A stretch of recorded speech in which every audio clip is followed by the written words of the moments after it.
जय माई की गुम गुरुभ्ये नमः। आज हम चर्चा करेंगे कीलक के विषय में। कीलक शब्द का अर्थ है चाबी। मंत्रों के निर्माण के समय भगवान शंकर ने राम नाम मंत्र को अपने पास रख लिया और देवी भगवती के समस्त मंत्रों को गुप्त कर दिया। तभी राम देवी के उपासक थे। चैत नवरात्र हो या अश्विनी नवरात्र, दोनों ही अवसरों पर भगवान श्री राम के पर्व पड़ते हैं। चैत में रामनवमी, अश्विनी में विजयदशमी।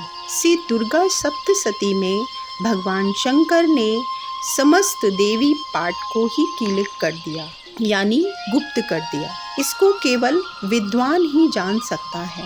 विद्वान कौन है? जो देवी की शरण में चला गया हो वही विद्वान है। जिसने देवी के आगे समर्पण कर दिया हो वही विद्वान है। जिसने देवी को अपना लिया हो और देवी ने जिसको अपना लिया हो वह विद्वान है। इसके लिए पोथी पढ़ने की आवश्यकता नहीं।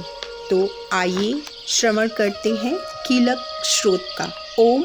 इस कीलक मंत्र का शिव ऋषि अनुष्ठव छंद श्री महासरस्वती देवता और श्री जगदम्बिका की प्रीति के लिए सप्तशती के पाठांग भूत जप में इसका विनियोग किया जाता है। ओम चंडिका देवी को नमस्कार है।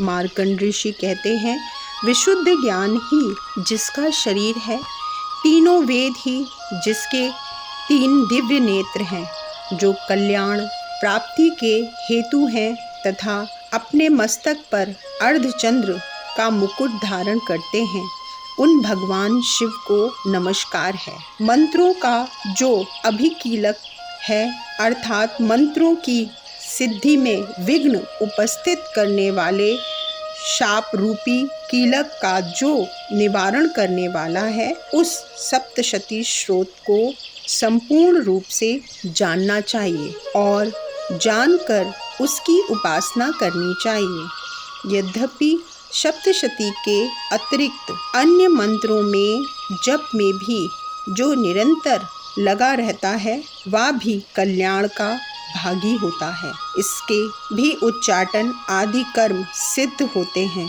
तथा उसे भी समस्त दुर्लभ वस्तुओं की प्राप्ति हो जाती है।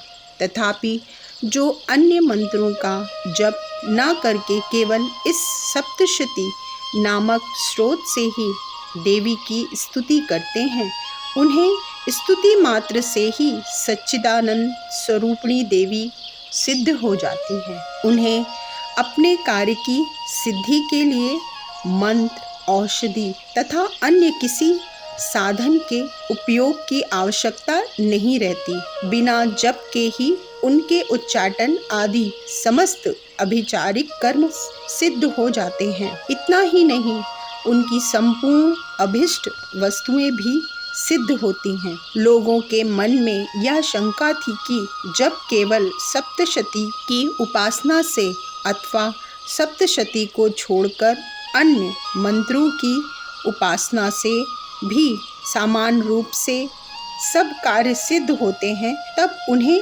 श्रेष्ठ कौन सा साधन है? लोगों की इस शंका को समान रखकर भगवान शंकर ने अपने पास आए हुए जिज्ञासुओं को समझाया कि यह सप्तशती नामक संपूर्ण स्रोत ही सर्वश्रेष्ठ एवं कल्याणमय है। तदंतर भगवती चंडिका के सप्तशती नामक स्रोत को महादेव जी ने गुप्त कर दिया। सप्तशती के पाठ से जो पुण्य प्राप्त होता है उसकी कभी समाप्ति नहीं होती, किंतु अन्य मंत्रों के जप जैन पुण्य की समाप्ति हो जाती है।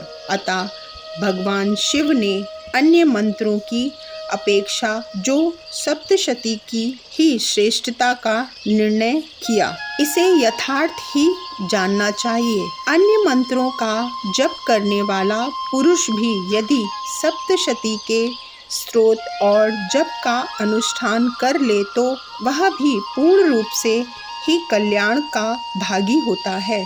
इसमें तनिक भी संदेह नहीं। जो साधक कृष्ण पक्ष की चतुर्दशी अथवा अष्टमी को एकाग्रचित होकर भगवती की सेवा में अपना सर्वस्व समर्पित कर देता है और फिर उसे प्रसाद रूप से ग्रहण करता है, उसी पर भगवती प्रसन्न होती है, अन्यथा उनकी प्रसन्नता नहीं प्राप्त होती। इसी प्रकार सिद्धि के प्रतिबंध रूप कीलक के द्वारा महादेव जी ने इस स्रोत को कीलित कर दिया है। जो पूर्ववर्ती रीति से निष्कीलन करके इस सप्तशती स्रोत का प्रतिदिन स्पष्ट उच्चारण पूर्वक पाठ करता है, वह मनुष्य सिद्ध हो जाता है, वही देवी का पार्षद होता है और वही गांधर्व भी होता है। सर्वत्र विचरते रहने पर भी इस संसार में उसे कहीं भी भय नहीं होता, वह अपमृत्यु के वश में नहीं पड़ता तथा देह त्यागने के अनंतर मोक्ष प्राप्त कर लेता है। अतः कीलन को जानकर उसका परिहार करके ही सप्तशती का पाठ आरंभ करें।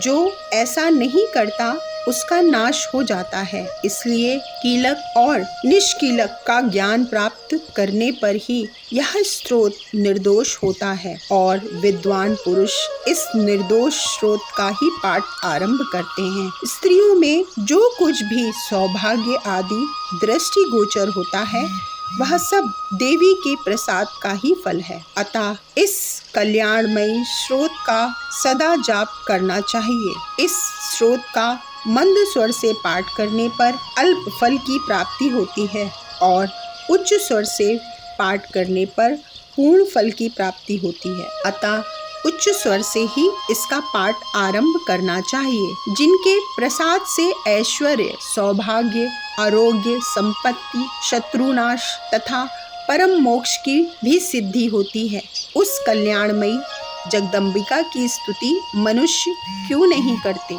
अतः कीलक स्तोत्र संपूर्ण। जय माई की।